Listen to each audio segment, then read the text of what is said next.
সকলেই চায় তাকে চকচকে লাগুক, ঝকঝকে লাগুক, তাকে উজ্জ্বল লাগুক। তার চেহারা দিয়ে যেন আলোর দ্যুতি বেরোয়। তার ত্বক হোক ঝকঝকে, চকচকে, পরিষ্কার। কিন্তু কিভাবে এটা সম্ভব? কোনো রকম বাইরের কোনো দ্রব্য, কোনো উপাদান ব্যবহার না করে কিভাবে খুব সহজ কয়েকটা পদ্ধতি অবলম্বনের মাধ্যমে এবং একটি প্রাণায়ামের মাধ্যমে এরকম উজ্জ্বল ত্বক আমরা পেতে পারি? ভীষণ সহজ। আমরা সকলেই জানি আমাদের পুরো শরীর কোষ দিয়ে তৈরি। ছোট্ট ছোট ছোট ছোট ক্ষুদ্র ক্ষুদ্র কোষের সমষ্টি হলো আমাদের শরীর। আমাদের শরীরের সমস্ত কিছুর মধ্যে কোষ রয়েছে। আর সমস্ত কোষের মধ্যে কি রয়েছে? সমস্ত কোষের মধ্যে দুটি প্রধান উপাদান, সেটা হলো জল এবং অক্সিজেন। অর্থাৎ বায়ুর মাধ্যমে আমরা যে অক্সিজেন পাচ্ছি এবং আমাদের পরিবেশ থেকে আমরা যে জল পাচ্ছি, এই জল এবং অক্সিজেনকে যদি আমরা সঠিকভাবে আমাদের কোষে ব্যবহার করতে পারি, তাহলে আমাদের প্রতিটা কোষ সুস্থ এবং সবল হবে। এবং কোষ যদি ভালো হয়, আমাদের চেহারা ঝকঝকে চকচকের সঙ্গে সঙ্গে আমাদের বয়সও কিন্তু অনেক কম মনে হবে। আমাদের কোষই হলো আমাদের শরীরের প্রধান উপাদান। কোষ, ছোট ছোট ছোট ছোট কোষ নিয়েই আমাদের সমস্ত শরীর, আমাদের সবকিছুর মধ্যে কোষ, আমাদের নখে কোষ আছে, আমাদের হাতে চামড়ায় কোষ আছে, আমাদের চোখে কোষ, সমস্ত সমস্ত অঙ্গ প্রত্যঙ্গে কোষ রয়েছে। তাহলে প্রথমেই কি করতে হবে? প্রথমেই করতে হবে কি, আমাদের জলকে সঠিকভাবে ব্যবহার করতে হবে। কিভাবে ব্যবহার করব আমরা জল? আমরা চেষ্টা করব প্লাস্টিকের বোতলে না রাখার, প্লাস্টিকের কোনো কিছুর মধ্যে আমরা যেন জলকে না রাখি। কারণ যে প্লাস্টিকের বিষাক্ত উপাদান তা জলের সঙ্গে মিশে যায় এবং সেই জল যখন আমরা পান করি, সেই জলের সঙ্গে সেই উপাদানও আমাদের শরীরের মধ্যে চলে যায় এবং কোষে কোষে সেই বিষাক্ত উপাদানগুলো দিয়ে তৈরি হয়ে যায় বিষাক্ত কোষ। এরপরে কি করতে হবে? এরপরে জলকে একটা মাটির পাত্রে, আমরা যে পানীয় জল, সেই পানীয় জলটা কি করতে হবে? একটা মাটির পাত্রের মধ্যে রোজ জমা করতে হবে। অর্থাৎ আমরা যেসব জায়গার মধ্যে আমরা প্লাস্টিকে রাখি, প্লাস্টিকের বদলে একটা মাটির পাত্র নিন।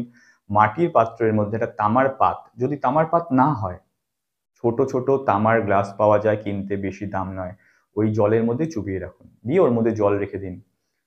রোজ সেই জলকেই পান করুন। সেই তামার যে উপাদান, তামার যে ভালো উপাদান, সেটা জলের সঙ্গে মিশে যাবে। মাঝে মাঝে শুধু ওই তামার পাত্রটা পরিষ্কার করে নেবেন। তামার যে গ্লাসটা রাখবেন বা যে পাত্রটা রাখবেন ওই জলের মধ্যে, সেটা পরিষ্কার করে নেবেন ৩-৪ দিন অন্তর, তাহলেই হবে। তো সেই জলকে ব্যবহার করুন।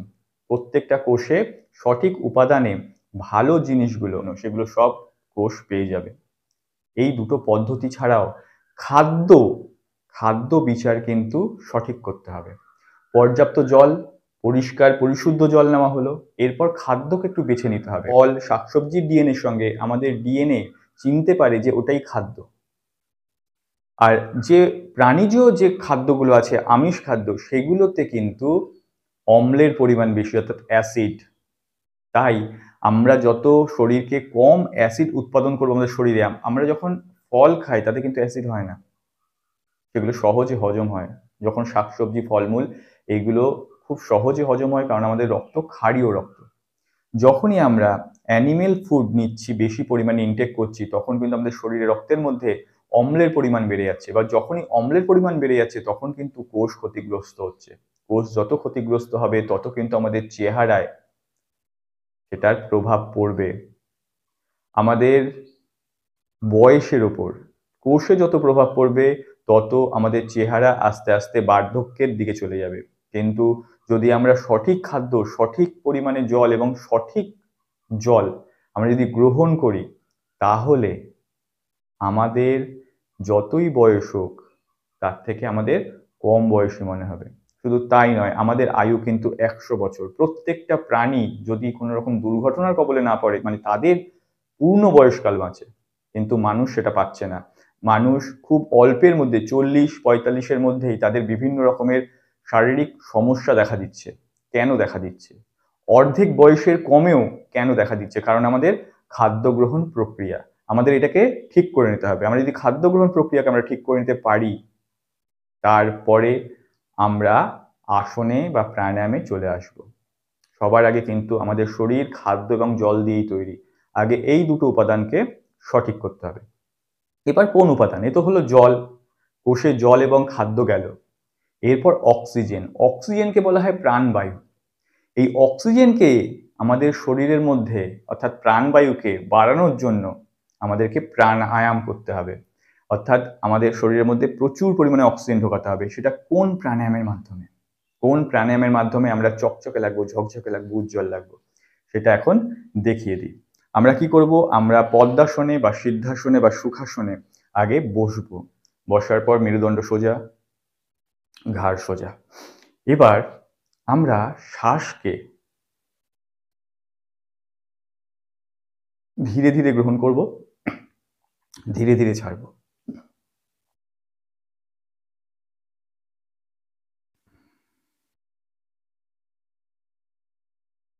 যতটা নেব, এরপর আরো গভীর।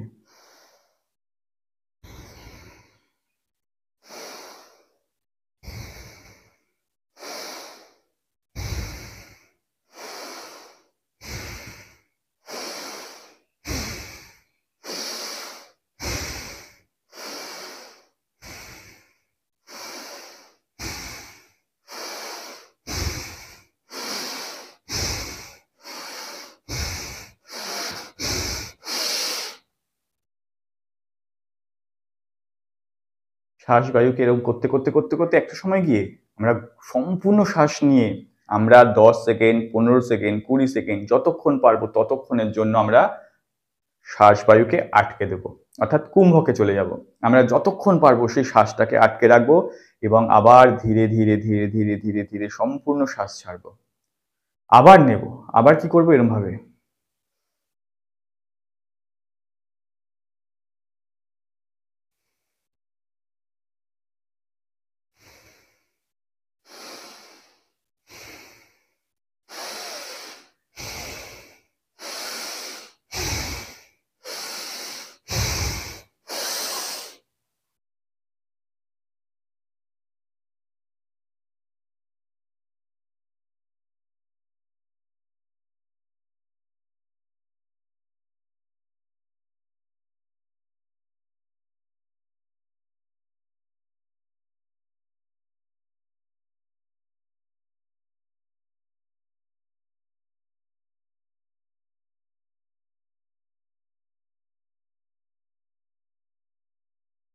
সম্পূর্ণ শ্বাস ছেড়ে দেবো। শুধু দেখতে হবে যাদের হাইপার টেনশন, হাই প্রেশার, ফুসফুসের কোনো রকম সমস্যা, হার্টের কোনো রকম সমস্যা যদি থাকে, তাহলে এই প্রাণায়াম আমরা করব না। এই প্রাণায়ামের বদলে আমরা অনুলোম বিলোম করব ধীরে ধীরে। কিন্তু এই প্রাণায়াম হার্টের সমস্যা, কোনো রকম ফুসফুসের সমস্যা এবং আমাদের যে প্রেশার সেটা যেন হাই প্রেশার না থাকে, তবেই আমরা এই প্রাণায়ামটা করতে পারবো। সুন্দরভাবে আমাদের শরীরে অক্সিজেন লেভেল বেড়ে যাবে। শুধু কিছুই না, 10 বার এইভাবে আমরা 10 বার করব রোজ সকালবেলা খালি পেটে। যদি আমরা 10 বার করি তাহলে আমরা 10-15 দিন পর থেকে বুঝতে পারবো আমাদের মধ্যে একটা অন্যরকম এনার্জি চলে এসছে। আমাদের শরীর একটা অন্যরকম কাজ করতে শুরু করেছে। আমরা চকচকে ঝকঝকে লাগছি। আমাদের মধ্যে একটা ঔজ্জ্বল্য বা লাবণ্য চলে আসছে। কিন্তু তার সঙ্গে খাবার আর জলকে সঠিক করতে হবে। ভালো থাকুন, সুস্থ থাকুন। নমস্কার।